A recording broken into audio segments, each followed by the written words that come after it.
할렐루야. 주의 은혜가 여러분에게 함께 하시기를 우리 주님의 이름으로 축원드립니다. 자, 오늘 말씀의 제목은 의의 면류관을 사모하는 자라는 말씀의 제목입니다. 여기 그 말씀이 디모데후서 4장 8절 말씀에 보면 이제 후로는 나를 위해서 의의 면류관 그 말씀이 나오죠. 그리고 마지막 줄에 주의 나타나심을 사모하는 모든 자라는 말씀이 나옵니다. 그래서 말씀의 제목이 의의 면류관을 사모하는 자라는 제목이지요. 이 말씀은 의의 면류관을 내가 사모한다. 이게 무슨 뜻일까라고 하는 겁니다. 여기에서 면류관이라고 하는 단어가 어떤 단어인지 먼저 알아야 의의 면류관이 어떤 의미인지를 우리가 알 수 있겠죠. 자, 면류관이라고 하는 거, 그것은 영광 혹은 존귀함을 표현할 때 면류관이라는 단어를 쓰게 됩니다. 이 세상에서 왕이 쓰게 되는 그 관, 왕관이라고 그랬죠. 얼마나 존귀합니까? 왕으로서 세상에서 최고죠. 영광, 존귀. 그것을 표현할 때 그 왕관이라는 단어가 디아테마라고 하는 단어입니다. 이 디아테마라고 하는 이 단어는 여러분 이렇게 나와 있죠. 왕관, 디아테마. 이것은 세상에서의 최고 존귀함, 영화로움을 표현할 때 이 왕관, 디아테마 이렇게 이야기를 합니다. 그런데 본문에서 면류관, 저 면류관은 세상적인 면류관이라고 한다면 본문에서 면류관은 스테파노스라고 하는 단어를 쓰고 있어요. 스테파노스라고 하는 단어를 쓰고 있습니다. 그 스테파노스 앞에 또 의의 면류관에서 의라고 하는 것은 디카이오시네스라고 하는 디카이오스라고 하는 종교적인 의를 이야기하는 거예요. 그리고 면류관도 디아테마가 아닌 스테파노스라고 하는 겁니다. 따라서 의의 면류관을 사모한다라고 할 때 그 의의 면류관은 무슨 뜻이냐면 이 세상에서 내가 잘 되고 잘 먹고 잘 살고 출세하고 존귀하게 되고 영화롭게 되는 것, 그것을 꿈꾸는 것이 아니라 하나님 앞에 갔을 때, 천국에서 우리 주님 앞에 갔을 때 인정받는 사람, 그것을 사모하는 사람, 그것이 오늘 본문의 말씀의 제목이다라는 겁니다. 여러분은 한번 생각해 보세요. 여러분은 지금 이 땅에 살면서 무엇을 꿈꾸고 무엇을 소망하고 무엇을 사모하면서 삽니까? 아파트 분양 안 되는데 큰 아파트 좀 사야지. 거기에 소망이 있는 사람도 있고요. 내가 이 땅에 살면서 좀 더 좋은 집에서 또 우리 아이들 잘 교육해서 정말 우리 아들, 우리 딸 훌륭하게 잘 키워야지. 이것이 내가 이 세상에서 살면서 가장 귀하게 여기고 있는 그러한 소망은 아니냐는 거지요. 정말 믿음 있는 사람이라고 한다면 로마서 2장 7절에 나온 것처럼 하나님 앞에 내 자신의 마음속에 믿음이 있는 사람이라고 한다면 이 땅의 소망이 아니라 우리 주님 앞에 갔을 때에, 하나님 앞에 갔을 때에 우리 주님이 나를 인정하고 나를 칭찬하고 나를 존귀하고 영화롭게 만드는 의의 면류관, 그것을 사모하는 사람, 그 사람이 진짜 믿음 있는 성도의 모습입니다. 다시 한번 여러분 생각해 보세요. 여러분 꿈이 뭔지 한번 생각해 보세요. 우리 찬송가 이 몸의 소망 무행가, 그렇죠? 우리 주 예수뿐일세, 우리 주 예수 밖에는 믿으리 하주 없도다. 굳건한 반석이시니 그 위에 내가 서리라, 그 위에 내가 서리라. 이 세상에서 내가 출세하고 인정받고 그거 말고 잠깐 후면 나도 가게 될 천국에 갔을 때에 하나님 나라 천국에서 인정받는 것, 그것이 저와 여러분의 소망이 되어야 그 사람이 인생을 잘 사는 겁니다. 여러분도 죽고 저도 죽습니다. 요즘에는요, 제가 노예에서도 그렇고 여기저기에서 사람 돌아가셨다, 누구누구 죽었다라고 하는 부고가 자주 연락이 오게 되더라고요. 저는 아직 죽을 때는 아닌 것 같은데 나이로 보면, 그런데도 제 친구들 중에서도 벌써 죽은 사람이 꽤 돼요. 대학 다닐 때 같이 공부하고 그랬던 친구도, 저 전라남도 완도에서 목회했던 김부성 목사님이라고, 그분도 돌아가셨어요. 벌써 돌아가신 지 그분은 4년 됐습니다. 제가 정말 같이 대학에서 또 대학원에서 박사과정까지 같이 공부했던 우리 또 김선호 목사님, 벌써 돌아가신 지가 벌써 한 4개월 됐나요? 참 그렇습니다. 저도 죽고 여러분도 죽고 사람이 태어난 거 확실한 것만큼 여러분 안 태어난 사람 없지요? 그리고 살다가 죽는 것 또한 확실합니다. 안 죽을 사람 없습니다. 죽으면 끝이 아니에요. 하나님의 심판이 있습니다. 그 심판대 앞에 갔을 때 분명히 하나님 앞에 인정받는 사람, 그런 사람 되는 거, 그것을 꿈꾸면서 사는 사람이 가장 복 있는 사람이에요. 할렐루야. 나 좀 어렵고 힘들어도 내가 사는 생활이 좀 구차하고 너무 세상 사는데도 경제적으로 여러 가지 문제로 힘든다 할지라도 내 안에 예수 그리스도 계시고 그 믿음 가지고 우리 주님 앞에 갔을 때 인정받는 사람 되면 그 사람이 복이 있는 사람.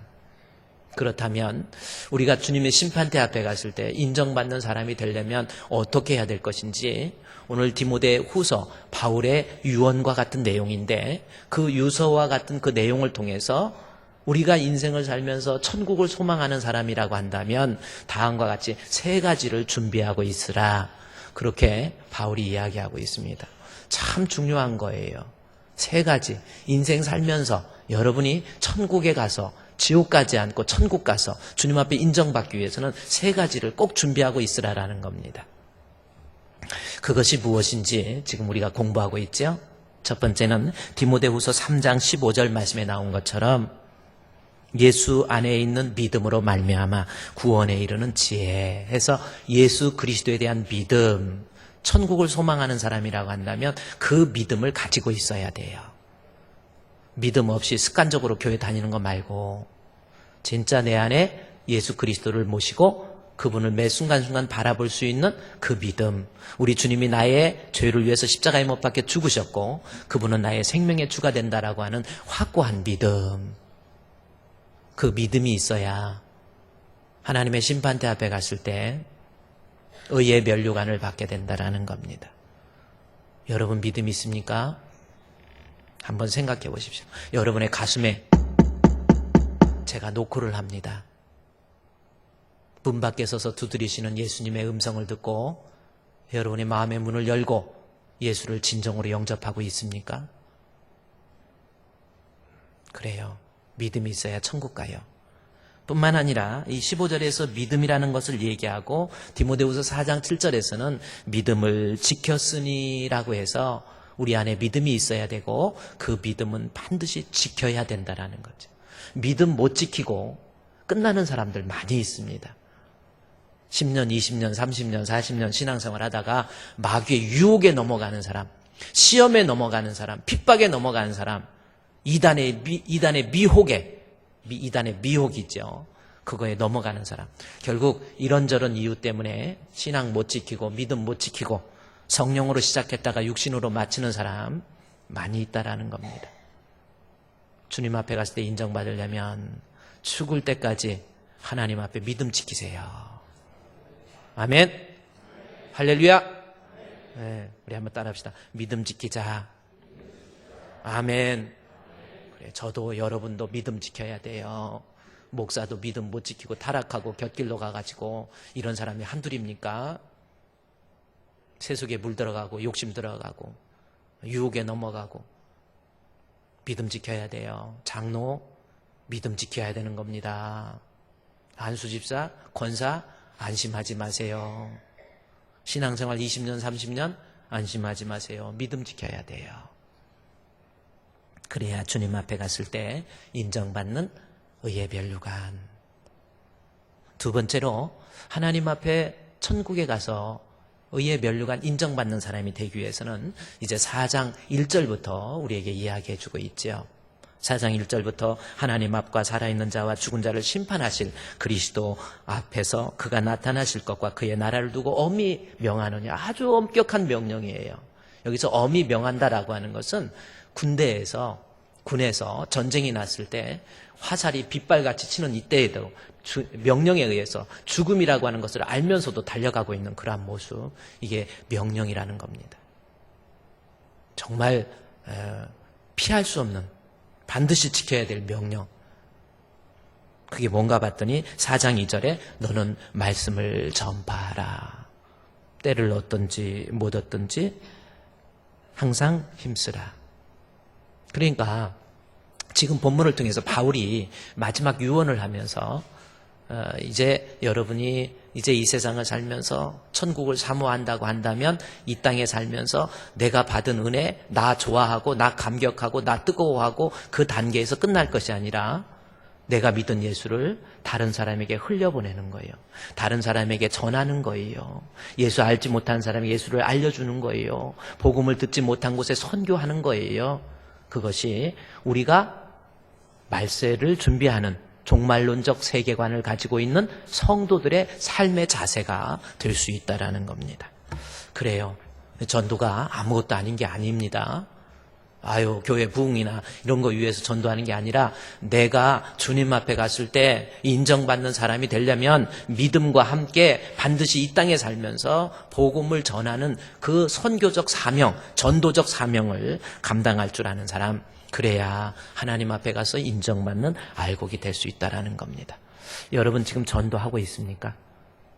내가 믿음, 내 믿음, 나 혼자 믿음, 예수 믿고 좋아서 교회에서 나 혼자 감격하고 찬양하고 뭐 이런 모습은 아닙니까? 그런데 전도에 대해서 본문의 말씀 4장 1절과 2절 말씀을 한번 깊이 읽다가 보면 아주 중요한 전도가 어떤 의미가 있는지를 우리에게 설명해 주고 있는 거예요. 다시 4장 1절 말씀에 여러분 보십시오. 하나님 앞과 살아있는 자와 죽은 자를 심판하실 그리스도 예수 앞에서 그가 나타나실 것과 그의 나라를 두고 엄히 명하노니. 자, 우리가 읽었던 말씀이죠. 자, 이 말씀에서 우리가 눈여겨봐야 될 단어가 있는데 그것은 첫 번째 심판이라는 단어입니다. 심판. 그렇죠? 그리고 또 하나는 계속해서 4장 1절 띄워주세요. 하나님의 나라. 그렇죠? 심판. 죽은 자를 심판, 그리고 그의 나라, 이 두 가지가 아주 중요한 말씀입니다. 그러면 자, 심판에 대해서 생각해 보십시다. 저와 여러분 하나님 앞과 그 다음에 살아있는 자와 죽은 자를 심판하실 그리스도, 이렇게 이야기하고 있죠. 살아있는 자와 죽은 자를 심판하신다. 이게 무슨 뜻인가요? 우리 예수님이 내가 살아있을 때 주님 재림하시던, 아니면 내가 죽어서 우주적 종말을 통해서 우리 주님이 재림하시던, 이 말을 통해서 살아있는 자와 죽은 자를 심판한다라는 것은 사람으로 태어난 이상 그 누구도 하나님의 심판을 피할 방법이 없어요. 여러분 사람 맞죠? 내가 사람인지 모르겠습니까? 내가 사람이다. 사람으로 태어난 이상 짐승과 다릅니다. 짐승은 죽으면 끝이에요. 그러나 사람은 한 번 죽는 것은 정하신 것이고 그 후에 심판이라는 것이 반드시 있어요. 내가 태어난 것이 확실한 것만큼 안 태어난 사람 없잖아요. 또 지금 살아가고 있고 나 죽는 것 또한 확실합니다. 그리고 죽으면 끝이 아니라 하나님의 심판이 있다라는 거예요. 그 심판대 앞에 갔을 때에 그의 나라, 하나님의 나라 나오죠? 천국입니다. 하나님의 심판대 앞에 갔을 때 인정받아서 천국 갈 사람, 그 사람에게 엄하게 명령하는데, 다시 말해서 하나님의 심판대 앞에 갔을 때 천국 가기를 소망하는 사람이라고 한다면 그 다음 절에 너는 말씀을 전파하라 라는 겁니다. 하나님 말씀을 천국 가는, 그러니까 하나님의 심판대 앞에 갔을 때 천국 가는 사람이 되려면 그 다음 절에 너는 말씀을, 4장 2절에 너는 말씀을 전파하라 라는 겁니다. 때를 얻든지 못 얻든지. 그러니까 이 말씀 1절과 2절 말씀을 한번 자세히 생각을 해보세요. 심판대 앞에 갔을 때 인정받아서 천국 가기 위해서 말씀을 전파하라. 그러면 자, 심판이 뭔지를 한번 생각해 보세요. 자, 우리가 장차 받게 될 심판에 대해서 한번 생각해 보십시다. 심판은 참과 거짓, 가짜와 진짜, 양과 염소를 분별하는 거, 그게 심판이지요. 그렇죠? 양과 염소를 분별해, 참과 거짓을 분별. 그러면 심판대 앞에는 참과 거짓을 분별하는 거, 그게 하나님의 심판입니다. 정의가 정확하게 구별하는 거예요. 그게 심판이죠. 그런데 그 심판 때 천국 가려면 여러분 우리가 심판대 앞에 천국 가려면 하나님이 인정하는 온전한 믿음. 그래서 하나님 앞에 살아있는 자와 죽은 자를 심판하실 주님 앞에 엄히 명하노니 하면서 그 말씀이 나오는데, 하나님의 나라, 즉 심판대에 인정받는 사람이 되기 위해서는 온전한 믿음이 있어야 되는데, 그 온전한 믿음은 그 다음 절에 말씀을 전파하는 것. 자, 이렇게 설명이 되는 거예요. 그렇죠? 1절, 2절을 자세히 생각해 보세요. 바울이 이 성경을 기록할 때 어떤 의도를 가지고 우리에게 독자로 하여금 전하는 말인지, 하나님의 심판대 앞에 갔을 때 하나님 나라 천국 잔치에 참여하기 위해서는 네가 전도해야 된다. 그러면 심판은 정확한 것, 정직한 믿음, 온전한 믿음을 구별을 하잖아요. 따라서 온전한 믿음이 되기 위해서는 전도하는 사람이 되어야 된다라고 하는 것을 디모데후서 4장 1절과 2절을 통해서 우리에게 이야기해 주는 거예요. 다시 말해서 좀 더 쉽게 얘기하면, 내 믿음, 여러분 예수님 믿습니까? 여러분 예수님 믿습니까? 그 믿음이 심판대 앞에 갔을 때 하나님 앞에 인정받는 온전한 믿음 되기 위해서는 말씀 전파하는 사람, 그 사람이 되어야 심판대 앞에 갔을 때 인정받는 진짜 믿음의 사람이 된다라는 겁니다. 다시 말해서 전도라고 하는 것을 통해서 내 불완전한 믿음이 온전한 믿음이 된다, 그 뜻이에요.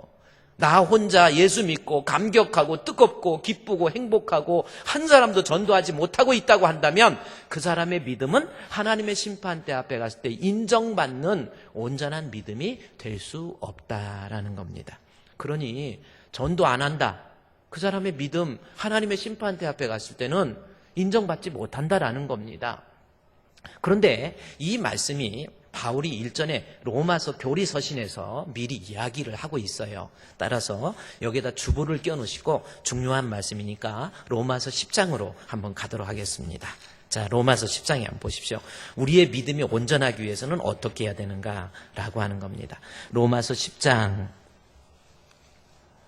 9절 말씀에 보면, 10장 9절에 있죠.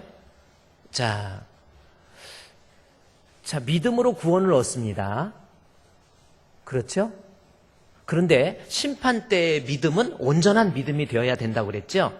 자, 믿음으로 구원 얻는데, 그것이 로마서 10장 9절 말씀에, 내가 만일 내 입으로 예수를 주로 시인하며 또 하나님께서 그를 죽은 자 가운데 살리신 것을 내 마음에 믿으면 뭐예요?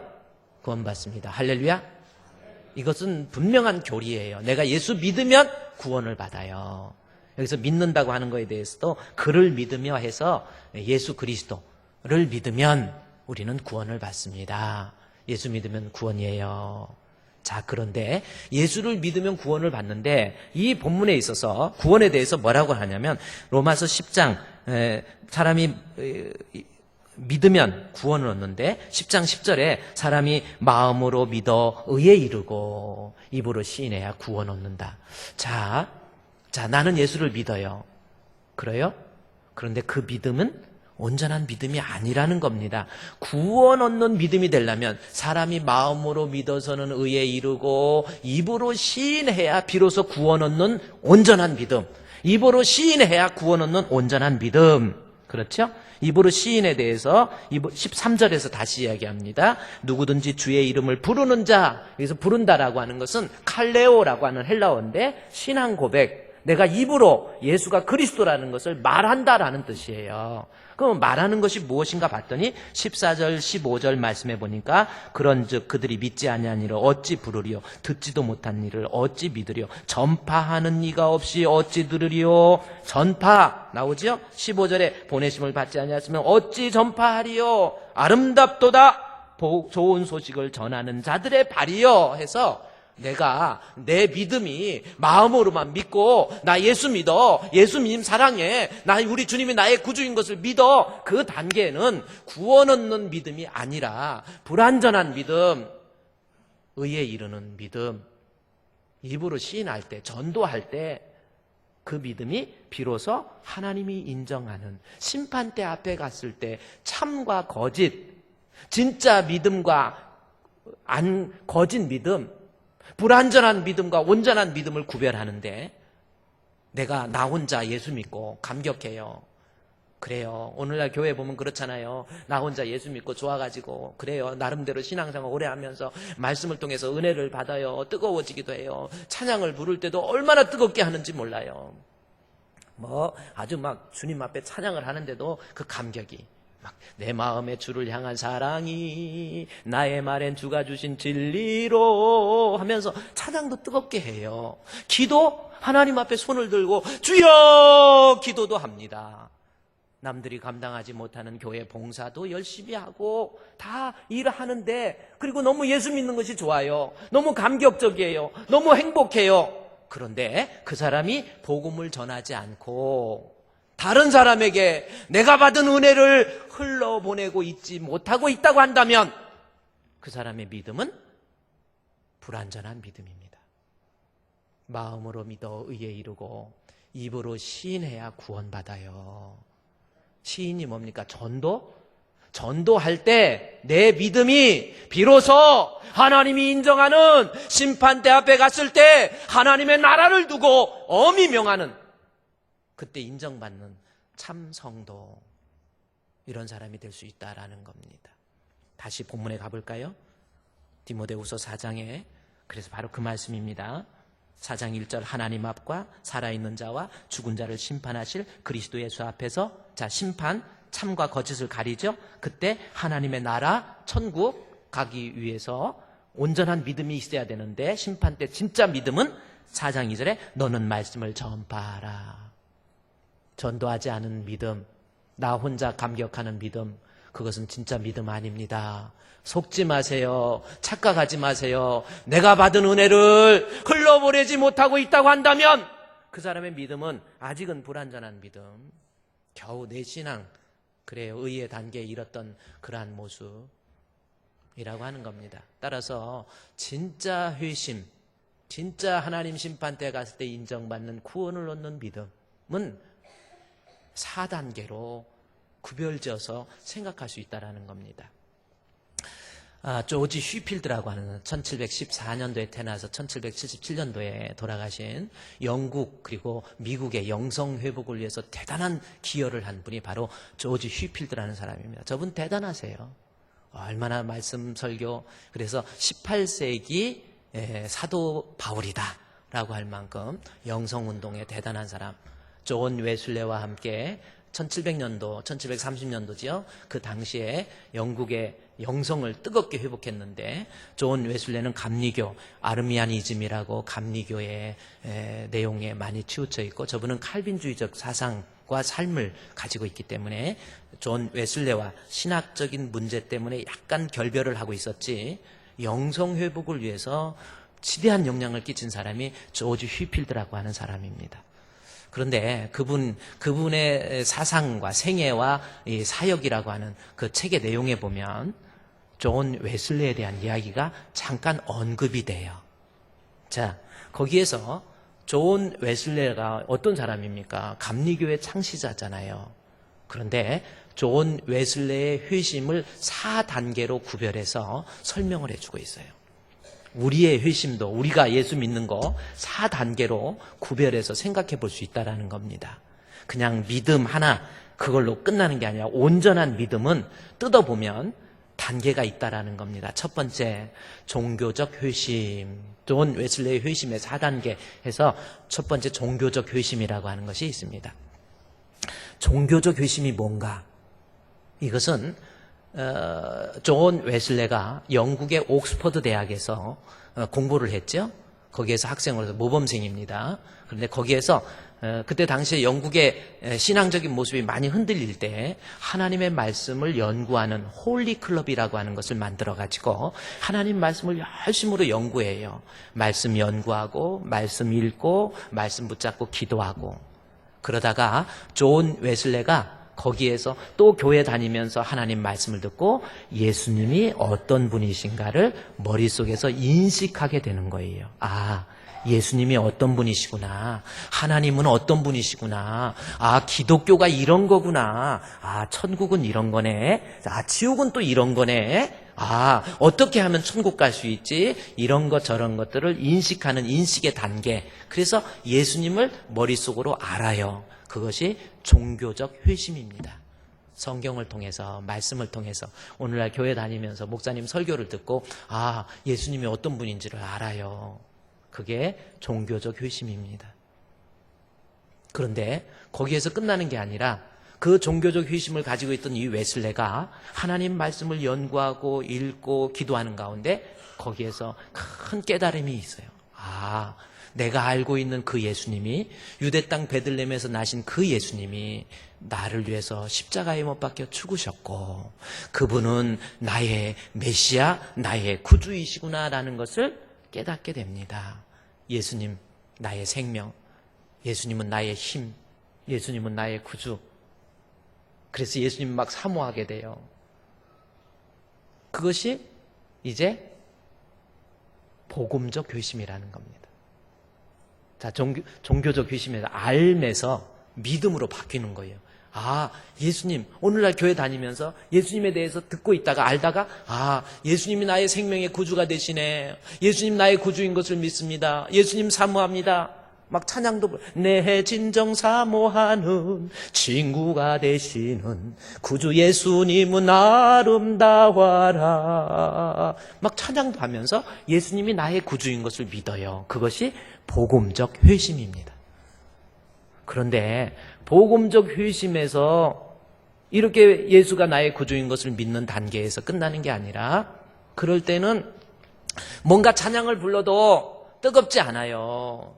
교회를 다니는데 예수님이 나의 구주인 것을 믿는데도 나는 죽고 예수님은 산다라고 하는 것을 하면서도 아직도 내 혈기, 내 생각, 내 욕심, 예수 믿는다고 그러면서 집에서 싸우는 거 보면, 길거리에서 싸우는 거 보면 똑같아지는 거예요. 예수님이 나의 구주라는 것을 믿는다고 하면서 변화가 일어나지 않는 그러한 모습.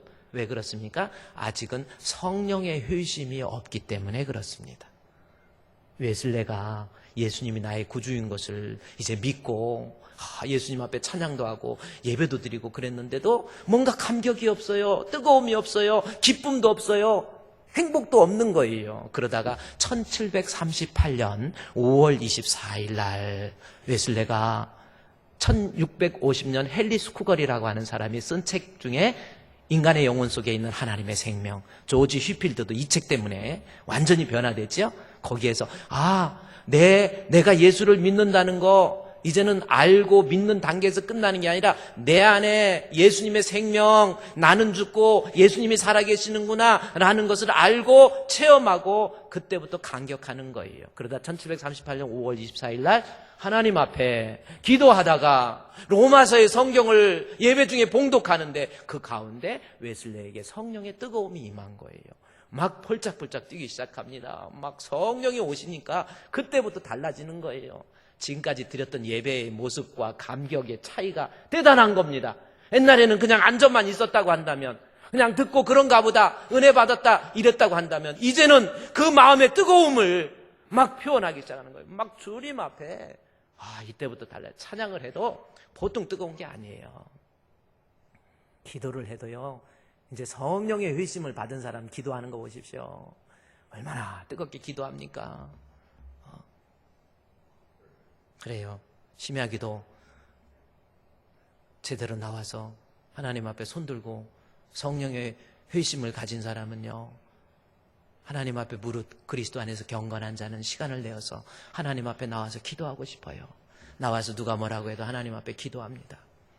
막 기도하다 눈물도 흘려요. 찬양이 너무 좋은 거예요. 막 감격하는 거예요. 너무 행복한 거예요. 봉사, 성령 받은 사람 봉사하는 거 보십시오. 차량 봉사할 때 그 뜨거운 태양빛에서 차량 봉사, 서로 이렇게 불쾌지수가 올라가니까요, 차량 이렇게 안내하면요, 썬팅 아주 시커멓게 해가지고 밖에서 잘 보이지도 않잖아요. 차량 안내에도 문도 안 열어줘요. 보지도 이 사람들 사례받고 무슨 돈 받고 아르바이트 하는 거 아니잖아요.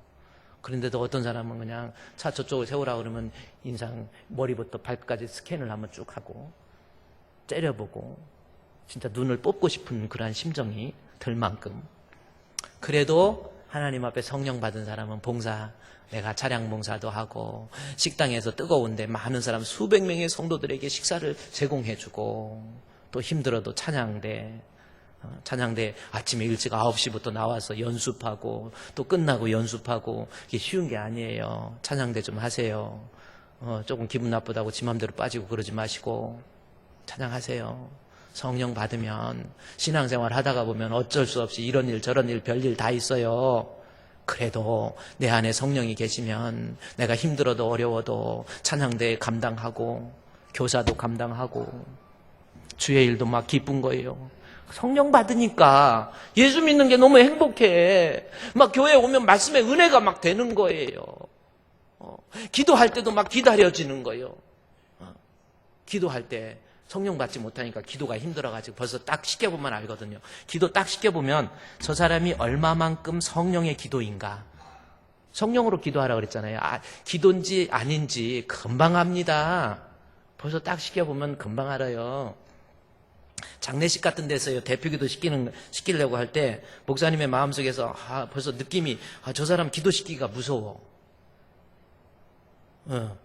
안수집사 됐는데도 기도시키기가 무서운 사람들, 성령 받지 못한 사람이에요. 성령의 회심이 없는 사람이에요.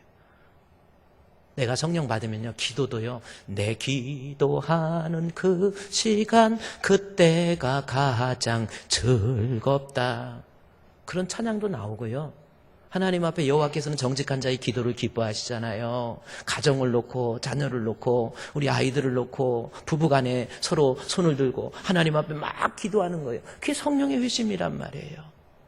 말씀 들을 때마다 너무 좋은 거예요. 성령의 회심이 없으니까 말씀 들을 때 그냥 계속 조는 거예요. 지금 눈 감은 사람 2명 있거든요. 이쪽을 본다고 해서 이쪽이 반대를 보거든. 성령의 회심이라는 게 그만큼, 웨슬레가 성령의 회심을 1738년 뜨겁게 일어난 거예요. 모라비안이라고 하는 유명한 복음주의적 영성 그런 단체, 모라비안, 그들을 만나가지고 성령의 체험을 하니까 행복한 거예요. 여러분 예수 믿고 행복합니까? 어때요? 안 행복해요? 정신력으로 살고 있습니까? 행복하죠? 그래요. 예수 믿고 저는 교회 오는 게 행복해요. 교회 오는 게 행복해야지. 오늘 갈까 말까 하는데 오늘 너무 더운데 차라리 교회 가는 게 시원하겠다 생각하고 온 사람도 있고. 예수 믿는 게 행복해야 돼요. 저는 교회 오면 행복해. 얼마나 좋습니까? 설교 남들은 아무 소리 못해요. 그냥 나 혼자 떠들어. 이게 보통 행복이 아니에요. 저는 교회가 좋아요. 오고 싶고 만나고 싶고 또 같이 교제하고 일주일에 한 번씩 같이 천국에서 살 우리 하나님의 백성들 같이 만나는 게 얼마나 행복한지 설레요. 성령을 받으면 신앙생활도 행복해요. 기뻐요. 그런데 아주 놀라운 사실이 있습니다. 웨슬레의 회심이 종교적 회심, 그 다음에 복음적 회심, 그 다음에 성령의 회심, 마지막에 뭐가 있습니까? 사명의 회심.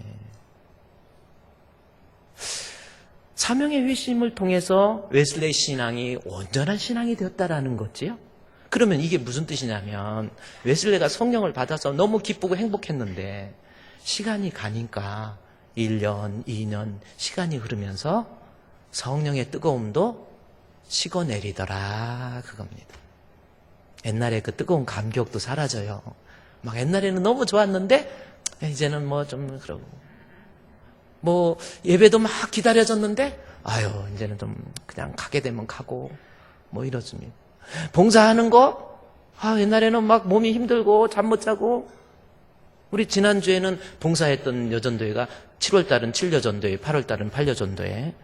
그거 뽑기로 하는 거거든요. 제일 여러분의 표현으로 쥐약이 뭐냐면 딱 가서 뽑는데 1년 봉사할 달을 뽑는데 제일 무더운 7월에 5째 주 있는 날 뽑은 것은 완전 쥐약이라고 그러더라고.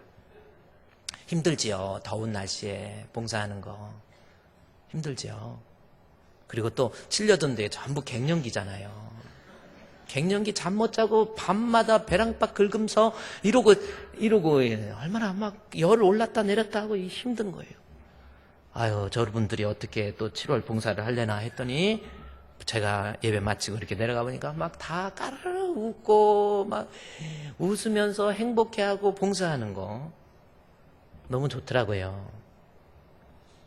내가 성령의 회심을 한 사람은요, 봉사하고 또 헌금 드리고도 행복해요. 조지 휘필드가 설교를 얼마나 잘하는지 사람들이 저 사람 설교 듣고 헌금 안 할 사람이 없대. 그때는 가난하고 어려운 사람들에게 헌금을 통해 도와줬거든요. 그래서 헌금 안 할 사람이 없다 해가지고 어떤 부자가 가서 헌금 내가 절대로 내 주머니에 있는 동전, 은전 내가 절대 내지 않겠다 약속하고 마음에 다짐을 하고 갔더니 설교 듣다 보니까 그게 아니더라는 거야.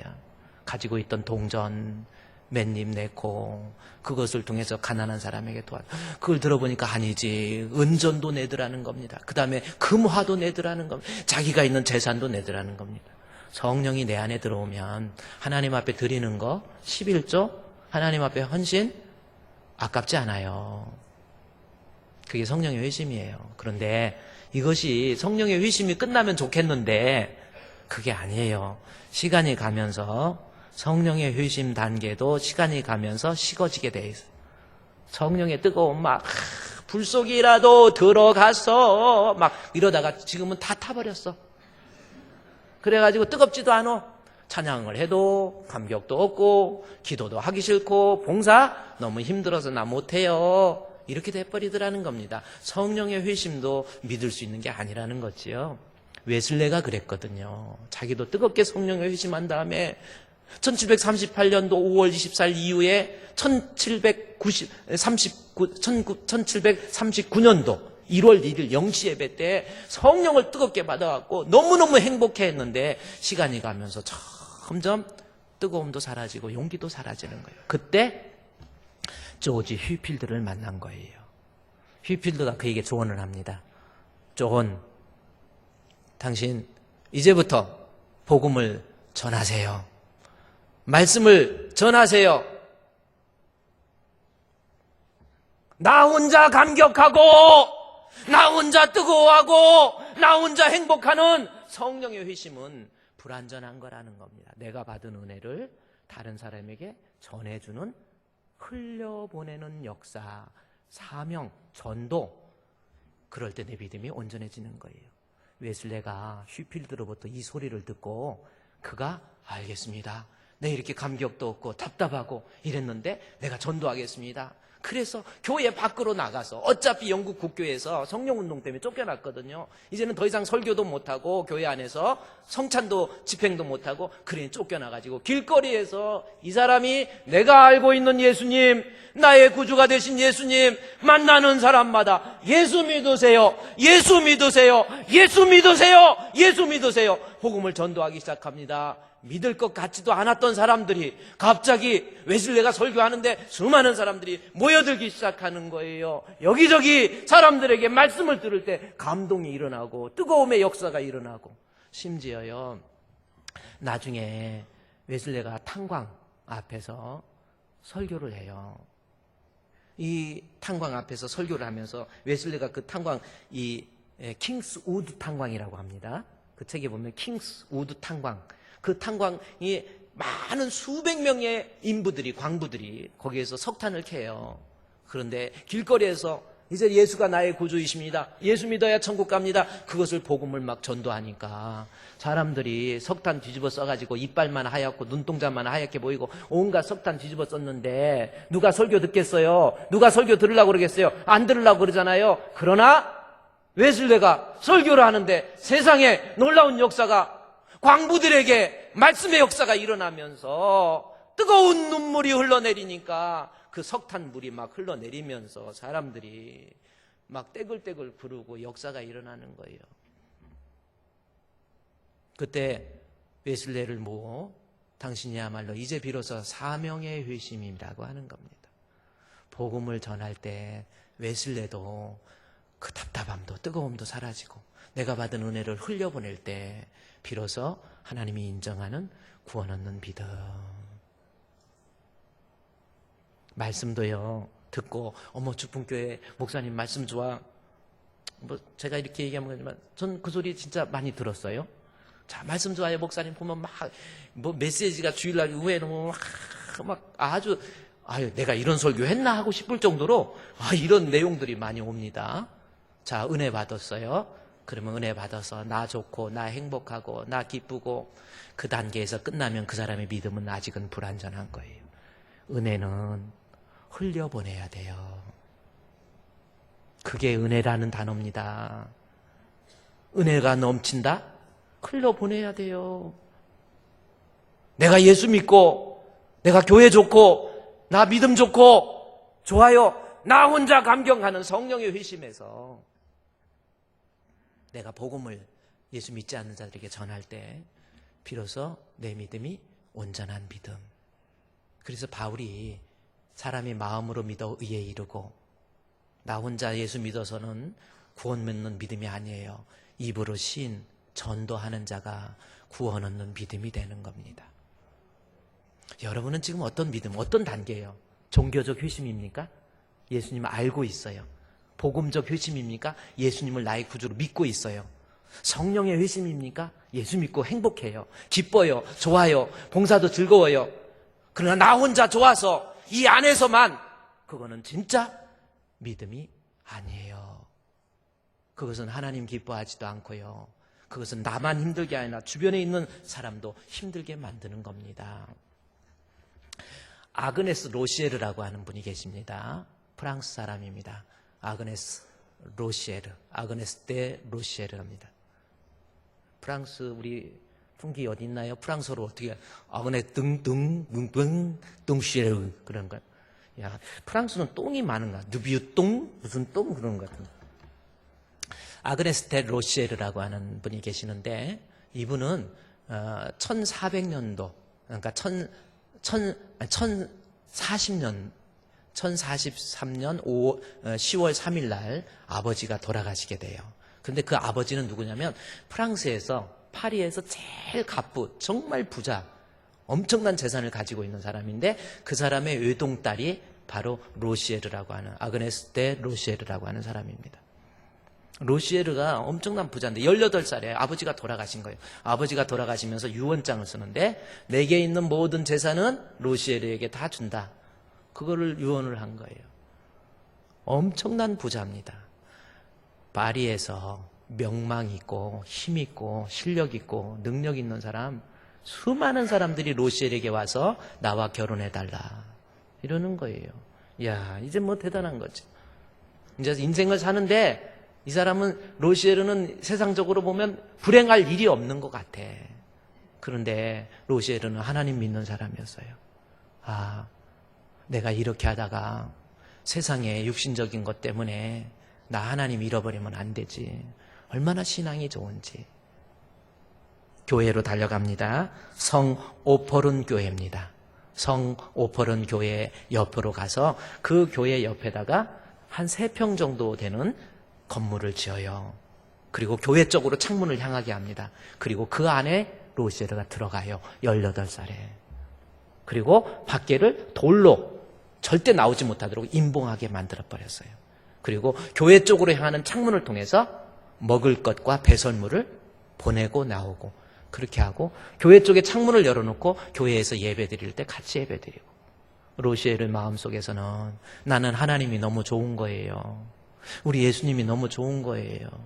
그래서 내 신앙이 잃어버릴지 모른다고 해서 세상 거 다 끊어버리고 그 굴 속에 들어가서 80년을 삽니다.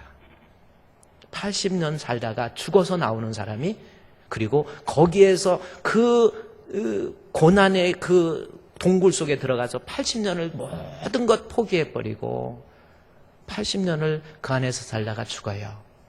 그래서 그 교회에서 그 사람에게 성자라고 하는 성 로시에르라고 하는 이름을 붙여줍니다. 잘 산 겁니까? 인생 잘 산 겁니까? 그래서 그 시대 1043년이니까 그래서 중세 시대잖아요. 중세 시대 때 사람들이 나 오직 하나님만 사랑해. 나 내 안에 있는 우리 예수님 사랑해 해서 수도원으로 다 들어간 거예요. 중세 암흑기가 된 겁니다. 교회에 있어 치명적인 암흑기가. 내 신앙, 나 혼자 믿음 지키기 위해서 내 입에서 이 넘치는 그 은혜를 한마디도 흘러보내지 않았다? 잘 산 인생 아니에요. 못 사는 겁니다. 교회에서 신앙생활하면서 믿음생활하면서 그래, 나 예수 믿어, 나는 성령을 통해서 나 교회가 너무 좋아, 아 우리 예수님 너무 좋아, 그러면서 자기 신앙 관리하기만 급급하지 한 사람도 내가 받은 은혜를 다른 사람에게 전하지 못한다면 그 사람의 믿음은 불완전한 믿음, 하나님의 심판대 앞에 갔을 때 하나님의 나라를 유업으로 받지 못합니다. 이게 지금 성경이에요. 엄청난 무서운 일 아닙니까? 나만 예수 믿어? 한 사람도 전하지 못해요? 성경에 보면 아브라함의 조카 롯이 있습니다. 알죠? 룻하고 롯하고 틀려요. 이 롯이 있는데 롯이 소돔 고모라 성에서 하나님이 보시기에 의인으로 인정받았어요. 대단한 의인이에요. 하나님을 철저히 믿었던 사람이 아브라함의 조카 롯입니다. 내가 믿은 하나님. 그러나 아브라함 조카 롯은 자기 딸들에게 하나님을 전하지 않았어요. 사위들에게 하나님 전하지 않았습니다. 자기 아내에게 하나님 전하지 않았어요. 나 혼자 하나님 믿은 거예요. 결국은 소돔 고모라 멸망할 때 어떻게 됩니까? 딸들이, 사위들이 야 여기 멸망한다 빨리 나가자 그랬더니 아유 아버님 무슨 소리 하세요. 아유 농담도 잘하셔. 성경에 보면 그대로 농담으로 여겼다 나왔어요. 나만 하나님 믿었지 평소에 하나님 전하지 않은 거예요. 사위들 다 죽지요? 다 멸망하죠? 아내, 심지어 아내도 가자고 그러니까 안 나가요. 자기는 의인, 하나님 믿어서 좋은데 아내조차도 하나님 믿으라는 말 한마디도 안 한 거예요. 결국은 끌고 나오다가 뒤를 돌아봐서 소금 기둥이 돼버리잖아요. 딸들, 결국 아버지와 부적절한 관계, 모압 자손의, 모압과 암몬 자손의 기원이 되잖아요. 이게 무슨 뜻입니까? 롯, 나만 하나님 믿고 오늘날 나만 예수님 믿고 나만 좋아서 나만 의인? 아니에요! 전해야지요! 흘려보내야지요! 그래야 예수 믿는 사람이라는 겁니다. 그래야 그 믿음으로 구원을 얻어요. 포도송에 전도합시다. 우리 이렇게 아멘 지금 하자는 게 아니고 그건 아멘 해야죠. 그래요. 다 식어버려. 한 사람도 전도 못하고 나 혼자 교회 좋아서 나 혼자 웃고 기뻐하고 하나님 기뻐하지 않습니다. 나 하나님 뜻대로 살겠습니다. 나 주님 기쁘게 하면서 살겠습니다. 그러한 화려한 수사어에 속아 넘어가지 마십시오. 하나님 기쁘게 한다? 하나님 행복하게 만들어드리겠다? 하나님을 말씀대로 순종하며 살겠다? 복잡한 말 필요 없습니다. 전도하는 거 그것이야말로 100마디 말로 하나님 기쁘게 하는 성도보다 그게 하나님 앞에 인정받는 거예요. 내가 믿는 예수님 이 땅에 왜 오셨어요? 예수님 왜 오셨어요? 교회는 왜 세웠습니까? 예수님이? 마가복음 1장 34절 말씀에 보면 38절 말씀에 보면 예수님이 이 땅에 오신 목적에 대해서 정확히 이야기를 해요. 마가복음 1장 38절 말씀에 이르시되 우리가 다른 가까운 마을들로 가자. 거기서도 뭐 하리니? 전도하리니. 내가 이를 위해서 왔다. 예수님이 오신 목적이 전도예요. 그분은 이 땅에 오셔서 전도하시다가 십자가에 못 박혀 죽으시고 부활하시면서 제자들에게 땅끝까지 이르러 내 증인이 되라. 그거 명령하셨잖아요. 내가 믿는 예수님 우리에게 명령하신 건데 한 사람도 전도 못한다? 그것은 온전한 믿음 아닙니다. 성령의 회심 그 단계에서 끝나지 마십시오. 전도합시다. 할렐루야. 어떤 성도들이 그래요. 목사님, 저는요 주분교회 와서 너무 행복합니다. 제가 표현을 하자면요, 다른 데서 10년 배운 거 우리 교회 5개월 만에 다 끝낸 것 같아요. 그런 얘기를 하더라고요. 그러면서 내가 신앙적으로 방황하고 힘들어할 때 나를 이 교회로 인도한 그 집사님이 너무나도 고맙더라는 겁니다. 그러면서 그분이 그렇게 신앙이 들어가면 들어갈수록 너무 고맙더라는 거예요. 여러분, 주변에서 아직도 예수 믿지 못하고 죽어가고 있는 사람들, 그냥 내버려둬. 나 아니니까 내버려둬요? 내 새끼 아니니까 내버려둡니까? 하나님 아버지의 심정을 이해하라고 그랬잖아요. 자식을 잃어버린 아비의 심정, 그거 이해하자고 그랬잖아요. 여러분의 믿음? 그냥 내 안에 갇혀서 한 번도 흘려보내지 못한다. 이것은요, 온전한 믿음 아닙니다. 이번에 청년들, 오늘 비행기 시간 때문에 좀 시간을 땡겨서 2시 30분에 예배를 드려서 아이들한테 말레이시아 주품교회에 선교를 위한 비전 트립을 갖게 돼요. 일주일입니다. 오늘 비행기 타고 다음 주 토요일 날 이렇게 오게 되는데 일주일밖에 안 돼요. 가서 뭘 하겠습니까? 근데 왜 갑니까? 수많은 사람들, 청년들 자비량으로 하는 거거든요. 우리 커피 팔고 뭐 하고, 제가 이제 보고서를 보니까 찬조한 내용들이 다 장로님들 이름부터 쭉 이렇게 나와서 보니까 찬조가 980만 원인가 들어왔어요. 1000만 원 들어왔어요. 찬조가. 커피 그냥 막 맛없어도 마신 거예요. 기마이 상들이 많이 있더라고요. 기마이를 막 뿌린 거예요. 막 30만 원씩 마신 분도 있고, 30만 원, 그거 왜 그랬습니까? 200만 원 커피값으로 200만 원 준 사람도 있어요.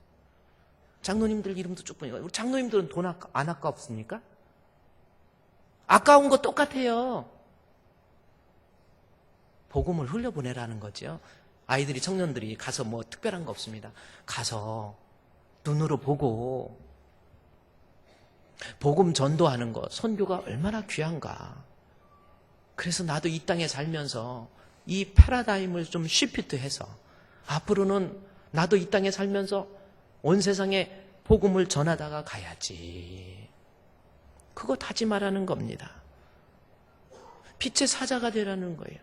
빛의 사자들이여 어서 가서 어둠을 물리치고 주의 진리 모르는 백성에게 복음의 빛 비춰라. 빛의 사자들이여 복음의 빛 비춰라. 죄로운 밤 밝게 비춰라. 빛의 사자들이여. 그러한 사람으로 청년들이 변화되라, 그 뜻이에요. 제가 우리 주품교회, 말레이시아 주품교회 최성철 목사님하고 어제 통화를 하면서 이번에 청년들 오면 말레이시아 사람들에게, 필리핀 사람들에게, 중국 사람들에게 복음을 전도할 수 있는 그러한 시간들이 있다고 그러더라고요. 내가 흘려보내지 않으면 나 혼자 잘 먹고 잘 산다? 교회도요, 내 교회 그거 아니에요. 우리 교회 그거 아닙니다. 받은 은혜 감격해서 정말 복음을 듣지 못한 자들에게 선교하고, 그래서 올해는 또 필리핀에 주품교회 또 짓잖아요. 왜 그렇습니까?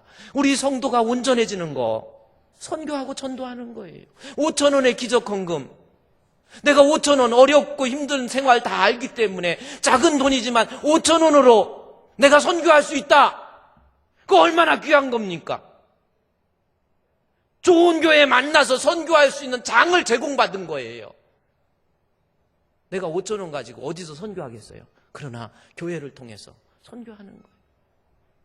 우리 사랑하는 주품교회 성도들, 여러분의 믿음의 단계는 어디입니까? 한번 생각해 보세요.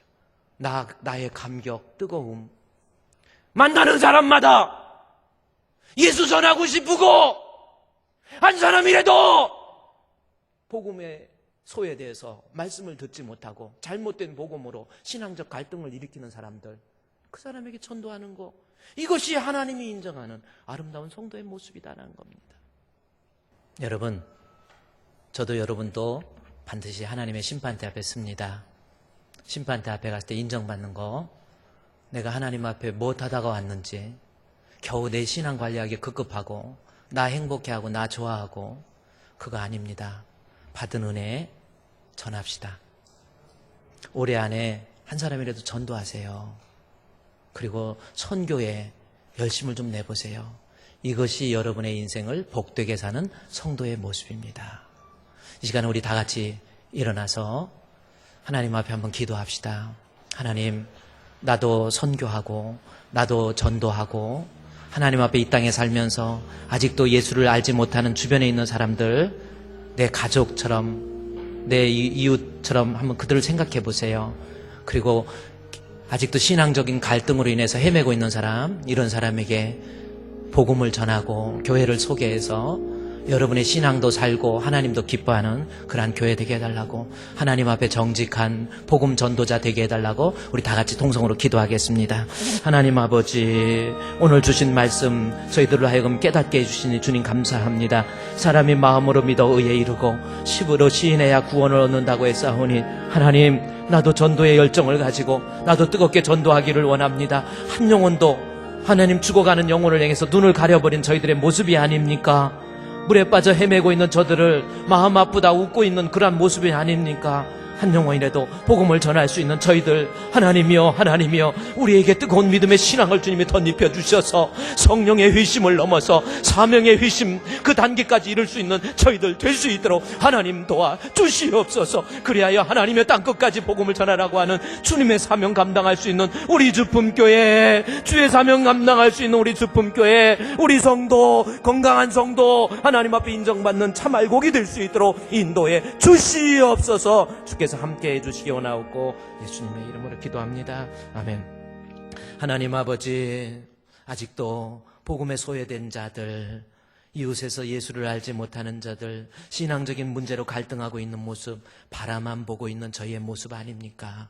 하나님, 그리스도의 복음을 전해야 비로소 하나님께 인정받는 참 믿음의 사람이라고 했사오니, 이제 나도 열심을 다해서 죽어가는 영혼 바라보는 것이 아니라 손을 뻗쳐 건져낼 수 있는, 주님 보시기에 인정받는 참 알곡 되게 해 주시옵소서. 예수님의 이름으로 기도드리옵나이다. 아멘.